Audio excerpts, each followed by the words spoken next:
자, 여러분 안녕하세요. 네, 이번 시간은 제116회 전산세모 2급 실기 기출문제 문제 5번을 풀도록 하겠습니다. 자, 문제 5번은 원천징수 관련 문제고요.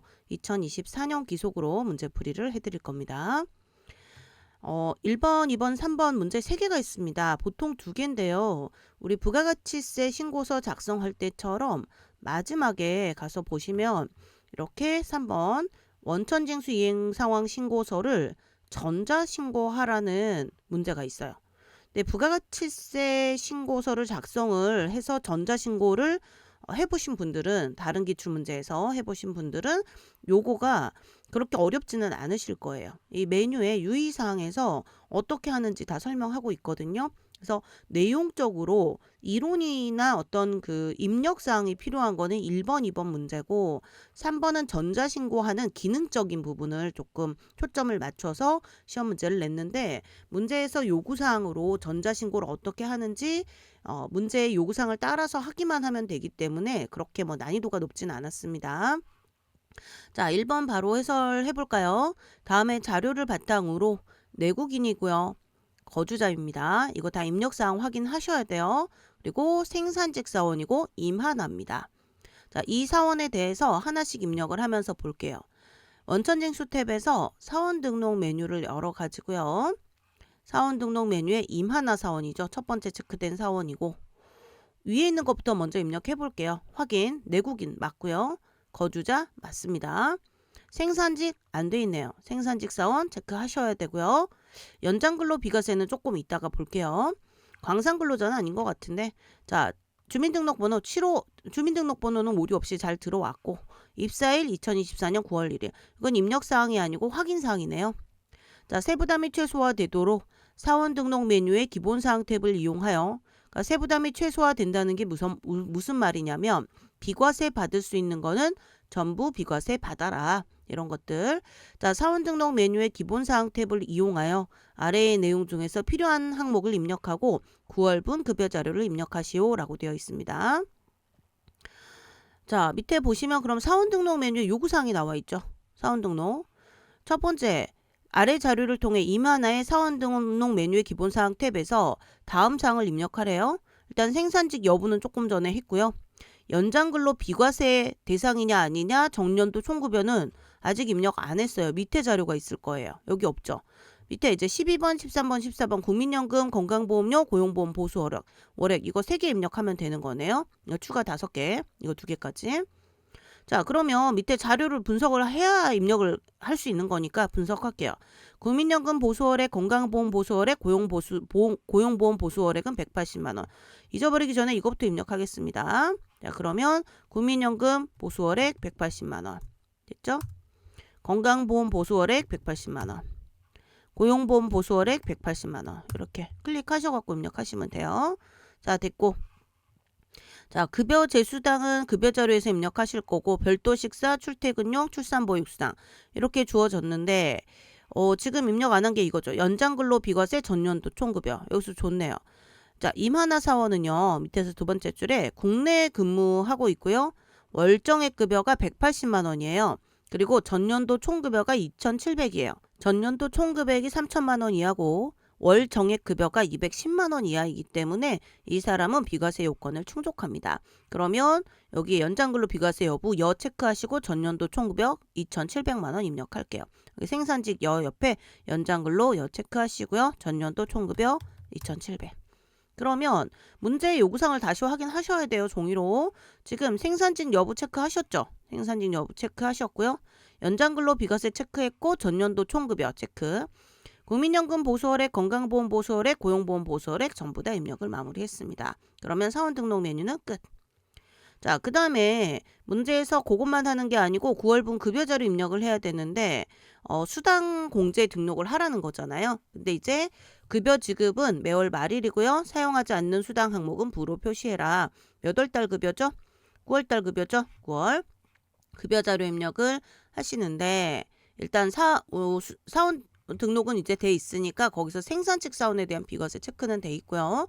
여기서 수당공제 등록을 먼저 해볼게요. 자, 수당공제 등록. 지금 문제에서 여러분 지금 화면이 너무 복잡하니까 일단 요렇게 이것만 먼저 볼까요? 자, 여기서 입력을 하실 때 이게 밑으로 가야 되겠네. 이렇게 하고 보여드릴게요. 수당공제 등록. 자, 일단 급여 및 제수당에서 기본급 있고요. 기본급, 상여, 직책수당, 월차수당 없어요. 그 다음에 식대입니다. 식대, 그 다음 시내교통비. 밑에 보니까 없죠. 시내교통비는 새로 입력하셔야 되고 출산보육수당 입력하셔야 돼요. 또 야간근로수당은 있어요. 자, 그러면 이제 종전에 있었던 식대하고 야간근로수당은 비과세 코드이기 때문에 비과세가 맞는지 확인을 하실 겁니다. 일단 여러분 펜 드시고 여기에 과세 비과세 여부 체크하면서 동그라미 칠게요. 자, 별도의 식사는 기본급은 당연히 과세입니다. 식대 별도의 식사를 제공 안 해요. 그리고 매월 20만 원 지급해요. 그럼 얘는 비과세가 맞아요. 그럼 여기 있는 비과세 코드 쓸 거예요. 새로 입력하는 게 아니고 기존의 비과세 코드 쓸 거고요. 자, 출퇴근용 시내 교통비로 매월 30만 원. 여러분 출퇴근용 시내 교통비라고 해서 비과세하지 않습니다. 이건 과세입니다. 자가운전 보조금으로서 임직원 명의 차량 또는 임직원 명의로 임차한 차량이 있고 그 차량을 실제 회사의 시내 출장 등의 업무에 사용하고 실제 여비를 지급받지 않는다라는 조건이 구구절절히 있어야 되는데 아무것도 없죠. 그럼 이거는 과세입니다. 그러면 여기는 비과세 자가운전 보조금을 쓰시면 안 되고요. 시내교통비라는 과세 코드를 하나 새로 입력하셔야 되는 거예요. 그다음에 출산보육수당은 6세 이하 자녀를 양육하는 직원에게 지급하는 수당이다. 이거는 지금 교재에 이렇게 돼 있고 한국세무사회에서 출력하신 기출문제 실제 원본에도 출산보육수당, 육아수당이라고 돼 있어요. 근데 이게 2025년도에 출산장려금이 전액비과세, 이건 20만 원짜리 비과세고 전액비과세는 되는 게 출산이 빠졌어요. 비과세 코드가 새로 생겼기 때문에 비과세 코드 종전 이름이 출산보육수당이 아니고 20만 원, 이거 20만 원짜리죠. 6세 이하 자녀. 그러면 이거는 보육수당이라고 이름이 바뀌었고요. 그래서 교재에 단서를 달아드릴 거예요. 그거는 오류정정표로 달아드릴 거고요. 그거 아니어도 뒤져서 찾는 거 어떻게 찾는지 보여드릴게요. 이렇게 문제지가 돼 있어도. 자, 그래서 출산보육수당은 6세 이하 자녀가 있기 때문에 월 20만 원까지 비과세가 됩니다. 자, 출산보육수당 6세 이하 자녀 비과세 맞고요. 자, 야간근로수당. 9월은 업무 특성상 야간 근무를 하며 이에 대하여 별도의 수당을 지급하고 있다. 야간 근무를 했는데 아까 말씀드린 대로 월정액급여 180만 원, 전년도 총급여 2,700. 생산직 직원이고요. 그래서 야간근로수당 비과세 대상입니다. 그리고 그 전에 연장근로, 야간근로 비과세 금액은 없다라고 줬으니까 연간 240 한도로 비과세인데 220이니까 전액 비과세가 된다 그 뜻이에요. 이거 밑에 거는 사실 이게 없어도 그냥 비과세 코드를 입력하면 나중에 연말정산할 때 프로그램에서 전액을 비과세 안 하고 240을 한도로 비과세를 해줄 건데 그거는 이제 교육용 버전이라서 시험 문제에서 좀 이제 누가 이의신청을 이런 거 가지고 했나 보죠. 그래서 아마 단서를 달아주신 것 같은데 밑에 단서가 없어도 일단은 야간근로수당은 비과세 요건 충족하면 한도가 넘건 안 넘건 나중에 그거는 프로그램이 한도 체크를 해줄 거고요. 실제 입력을 비과세 칸에다가 전부 다 하시면 되는 거예요. 근데 이제 그래도 뭐 명확하게 단서 주면 좋죠. 220만 원은 여기 있는 야간근로수당 비과세 코드를 쓸 거다. 자, 문제 분석은 끝났으니까 입력을 해보도록 할까요? 자, 일단 여러분께서 이제 입력하실 때 기본급은 프린트 펼쳐 놓으시는 상태로 보세요. 교재나 프린트 기본급은 쓸 거예요. 예, 상여는 없으니까 안 쓸 거고요. 직책수당도 안 쓸 거고 월차수당도 안 쓸 거예요. 자, 식대 비과세 코드 쓴다고 아까 말씀드렸고 자가운전 보조금 안 쓸 거고요. 야간근로수당 쓸 거예요. 사용할 거예요. 그리고 추가로 할 게 일단 비과세 출산보육수당 비과세 해가지고요. 여기 코드 F2 누르셔도 되고 키보드에 F2 누르셔도 돼요. 보육이라고 보육해 볼게요. 있죠? 요거예요. 월 20만 원짜리. 그러니까 이름이 출산보육수당이 보세요. 출산하면 출산이 이렇게 출산지원금 비과세, 전액 비과세가 생겨버렸기 때문에 출산보육수당에서 출산이 빠지고 이름이 보육수당이 된 거예요. 이렇게 찾으시면 됩니다. 그래서 확인. 월 20만 원 비과세. 만 6세 1월 1일 기준으로 과세기간 개시일 기준으로 만 6세 이하 자녀가 있을 때 이렇게 하는 비과세 코드를 잡아줬고요. 과세 코드로 아까 뭐였죠? 시내 교통비를 과세 코드 엔터 이렇게 하시면 되고 확인 눌러주시면 됩니다. 자, 그 다음에 숫자만 입력하면 되죠. 사실 수당 공제가 어렵지 다른 건 안 어려워요. 자, 9월 지급 9월 30일. 아까 문제에서 위에서 월 말에 지급한다라고 했으니까 이만화 사원 클릭 잘 하셔야 돼요. 이번 문제는 이만화가 제일 위에 있지만 이만화가 밑에 있을 수 있단 말이에요. 그러면 클릭 정확하게 하셔서 입력하셔야지 다른 사원한테 입력하시면 안 됩니다. 자, 이만화 기본급 150만 원. 자, 식대 20만 원. 문제에서 준 대로 야간 근로수당이 220만 원. 순서는 그냥 문제에서 준 거에 맞춰서 금액만 정확하게 입력하시고요. 보육수당 10만 원. 자, 시내교통비 30만 원. 이렇게 입력하시면 돼요. 그럼 과세 180만 원, 비과세 250. 비과세가 엄청 많죠. 야간 근로수당 때문에. 그래서 지급 총액이 이렇게 됐다. 자, 그리고 국민연금이나 건강보험, 장기요양보험, 고용보험은 앞서서 사원등록 메뉴 입력한 보수 월액 때문에 이렇게 집계가 된 거고요. 시험 문제에서 지금 소득세는 뭐 간이세액표에 80%로 원천징수한다 또는 간이세액표에 120%로 원천징수한다 이런 말 없죠? 그러면 그냥 그대로 반영된 대로 마무리하시면 됩니다. 마감까지 할 필요는 없어요. 이 문제는 그냥 입력해라 했으니까 입력하면 닫기를 눌러서 빠져나가시면 되고 시험장에서는 불안하면 다시 열어보세요. 다시 열어서 9월달 거에 입력돼 있어요. 입력돼 있는데 이렇게 입력돼 있는 거 다시 확인하시면 됩니다. 사원 등록도 다시 이만화 사원 아까 고친 부분 이제 이렇게 반영돼 있는지 확인하시는 거고 자, 1번 문제는 이렇게 마무리를 했습니다. 그렇게 어렵지는 않았는데 자료 해석을 얼마나 꼼꼼하게 잘할 수 있느냐 그거를 물어보는 문제였고요. 자, 2번은 퇴사자 우미영 사원입니다. 2024년 3월 급여 자료고요. 사원 등록 메뉴에서 퇴사연을 입력하래요. 그리고 급여 자료 입력, 원천징수 이행 상황 신고서를 작성하라고 했는데 이거는 이제 급여 자료 입력에서 중도 퇴사 정산해야 되는 거예요. 퇴사자니까. 그러면 자료를 먼저 분석할게요. 퇴사가 2024년 3월 31일 사원 등록 메뉴에서 우미영 사원입니다. 클릭 정확하게 하시고 퇴사 2024-0331 이렇게. 자, 2월 여부는요. 이거는 우리 전산 세무 2급에서는 신경 안 쓰셔도 돼요. 엔터 쳐버리세요. 엔터. 왜냐면 퇴사자 체크하면 이렇게 분홍색 표시가 되는데 2월은 퇴직소득 있죠. 2배사 근년기 퇴양의 퇴직소득. 이 퇴직소득에 대해서 과세 이연을 할 거냐라는 그런 개념이라고 생각하시면 돼요. 그래서 일단 그리고 종전에 뭐 퇴사했을 때 2월 된 게 있느냐 이건데 전산세무 2급하고는 전혀 하등 상관이 없습니다. 왜냐하면 전산세무 2급에서는 근로소득만 원천징수 문제가 나오거든요. 그래서 그냥 3월 31일 했잖아요. 그럼 엔터 치고 엔터 해버리면 기본 세팅으로 넘어가는 거예요. 요것만 조심하시면 되고 자, 3월 급여는 4월 5일날 지급됐어요. 이거 조금 이따 입력할 때 조심하실 거고 수당 공제 항목은 중도 퇴사자 정산 관련 부분이 있다 그러면 그것만 체크하고 추가 변경 안 한대요. 안 하고요. 사용하지 않는 것도 그냥 그대로 둔대요. 그러니까 뭐 수당 공제는 할 게 별로 없어요. 자, 3월 급여 자료가 기본급이 있고요. 식대 비과세 코드 원래 있었죠. 1번에서 식대 비과세 코드 쓰는 걸로 돼 있었잖아요. 자, 그래서 식대 비과세 코드 쓸 거고 국민연금, 건강보험, 장기요양보험, 고용보험 하고 이제 중도정산 소득세가 계산이 돼야 되는데 이거를 그냥 입력하는 게 아니에요. 중도퇴사자 정산 F7을 눌러갖고 정산하는 거거든요. 되게 간단한 문제입니다. 예, 해볼게요. 사원 등록은 했고 뭐 했어요? 퇴사자 입력했죠? 퇴사일. 자, 급여자료 입력해서 3월분 급여인데요. 이거를 4월 5일날 지급했다. 자, 전월 급여 대장 복사할까요? 안 할까요? 안 하고 그냥 갈게요. 안 하고. 자, 안 하고 그냥 가시고요. 자, 우미영 퇴사자 나오죠? 우미영 퇴사자에 대해서 기본급 270만 원. 입력돼 있으면 그냥 보고 아니면 고치시고 식대 비과세 20만 원.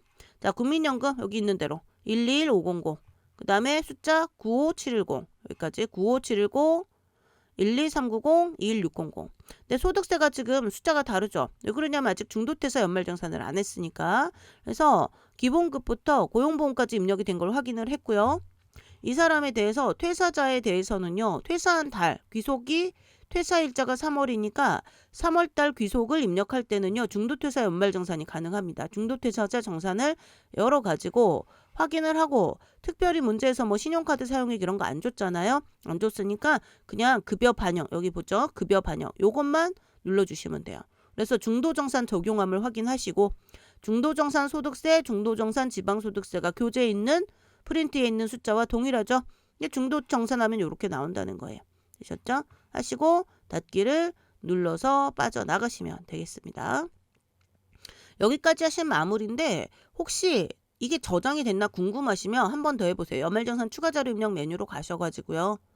이거는 뭐 조회해보는 건 할 수 있는 거니까 자 중도 하시면 우미영 사원 있죠. 우미영 사원에 대해서 숫자가 계속 말고요. 중도 연말정산 이렇게 했을 때 숫자가 있는 거를 확인을 하시면 돼요. 하시고 문을 닫아주시면 문이란다. 요거를 메뉴를 닫아주시면 됩니다. 이렇게. 그러니까 이건 확인용으로 쓴 거고 사실은 사원 등록 메뉴하고 급여 자료 입력까지 하시면 되는 거고요. 자, 끝난 게 아니죠. 원천징수 이행상황 신고서 작성하라고 그랬잖아요. 원천징수 이행상황 신고서 작성을 하실 거고 날짜가 3월 달 거예요. 자, 귀속은 3월이고요. 지급은 4월. 천천히 하셔야 됩니다. 4월. 신고급은 그냥 엔터 치시면 돼요. 수정신고라는 말 없으니까. 원래 그 간이세액표가 급여고요. 이번 달 급여. 그 다음에 중도퇴사 연말정산을 같은 사람이지만 다른 사람처럼 잡히는 거예요. 그래서 중도퇴사 연말정산항 총급액이 집계가 되는 건데 이 간이세액표의 290 이게 왜 과세와 비과세 중에 일단 과세는 전부 들어가고요. 비과세 급여 중에서 지급명세서에 들어가야 되는 거 있죠. 비과세 급여 중에서 잠깐 보여드리면 연말정산 추가자료 입력 메뉴에 이거는 계속근무자건 중도퇴사자 연말정산이건 내용은 동일하니까 우미영 사원 중도퇴사자 이거는 신경 쓰지 마세요. 이렇게 된 거에 소득명세를 보시면요. 여기 비과세 코드 소득명세에 비과세 코드 중에서 국외근로라든가 쭉 해가지고 밑에 비과세 식대 여기 있죠.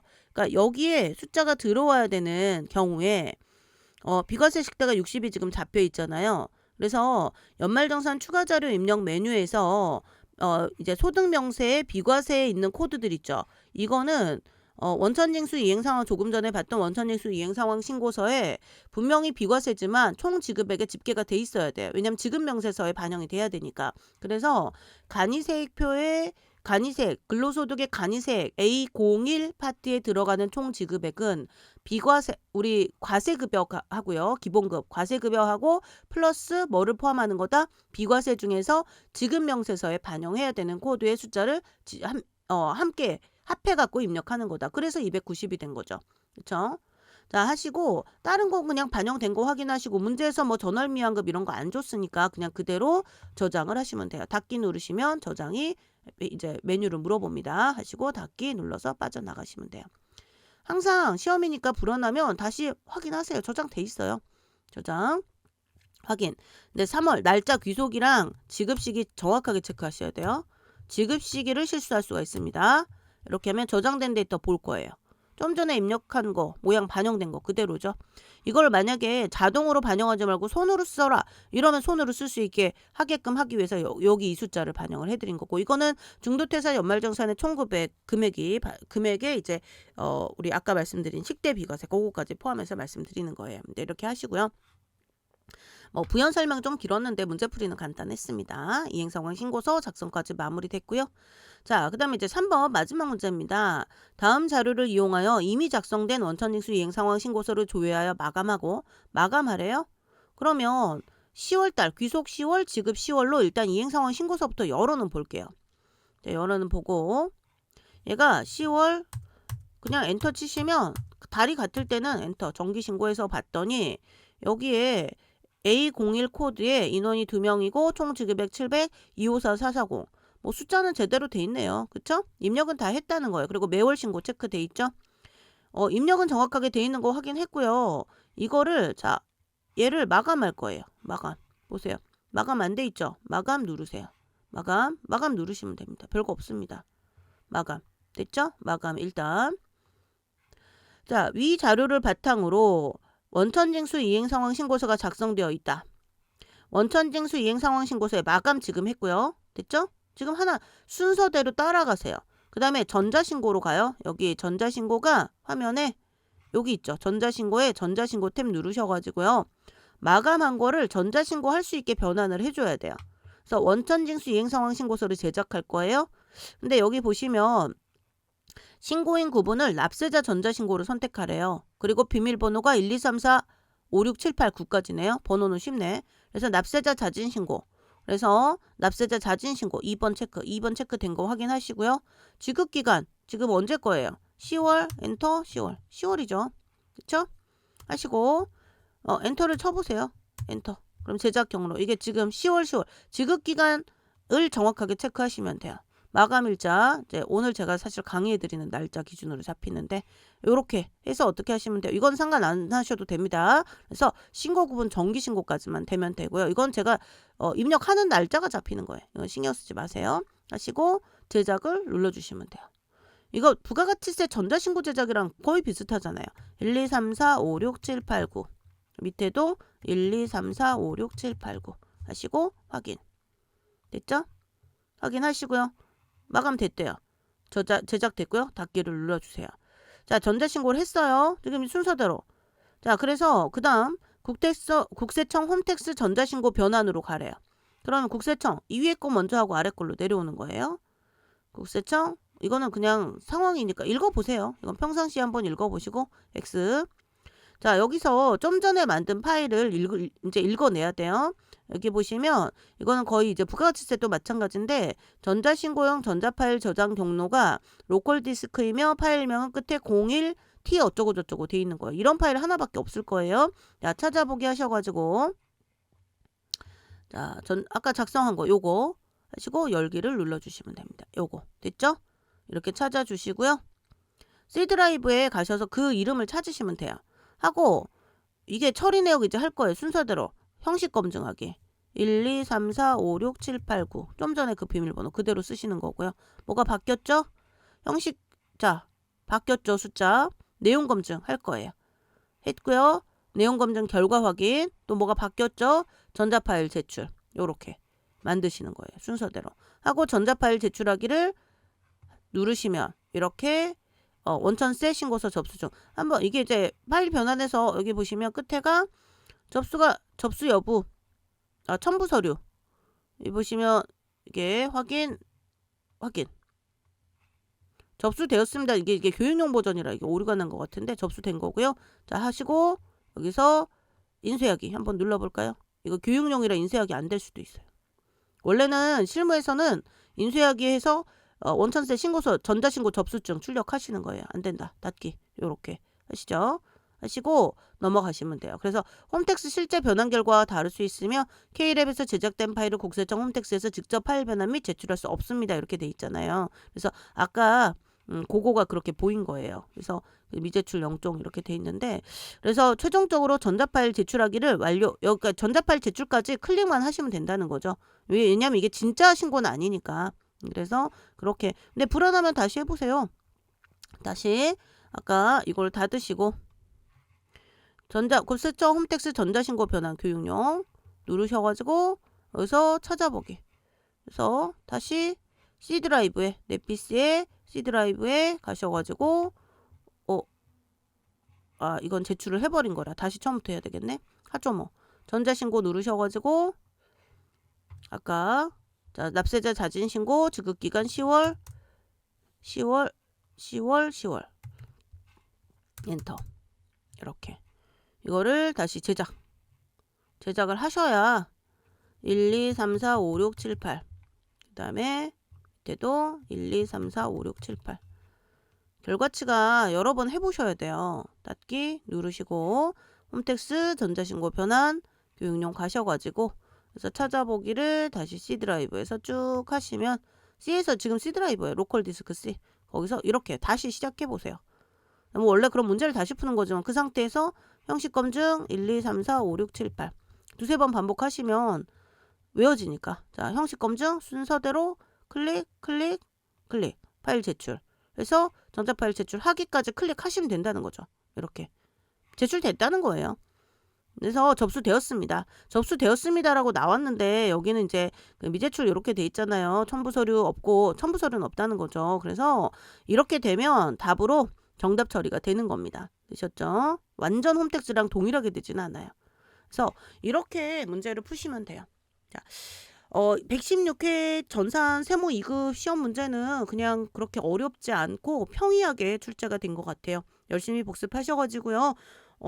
그 자리에서 앉은 자리에서 시간을 정해놓고요. 실제 시험 시간처럼 정해놓고 이 문제를 116회 문제다 그러면 116회 문제를 오늘 풀고 일주일 있다 풀고 이거보다는요. 진짜 좀 지루하시겠지만 그 자리에서 한 번 풀고 채점하고 그 다음에 10분 줄여서 한 번 다시 풀고 또 채점하고 같은 문제를 그 다음에 10분 또 줄여가지고 30분 동안 한 번 풀고 또 채점하고 입력하는 걸 그렇게 하시면 문제가 훨씬 효율적으로 점수가 잘 올라요. 왜냐면 그 자리에서 그 문제를 통으로 외워버리는 거거든요. 그럼 일주일 지나서 다시 풀었을 때 잊어버릴 확률이 훨씬 떨어져요. 그러니까 기억을 더 잘할 수 있다는 거죠. 그리고 몸이 기억해요. 손가락이 기억합니다. 문제풀이 방법을. 그래서 그렇게 복습하시면서 하시고자 하는 시험, 응시하시는 시험에서 모두 바로 합격하시기 바랍니다. 자, 116회 전산세무 2급 실기 문제 해설 강의 여기서 마무리하겠습니다. 수고하셨습니다.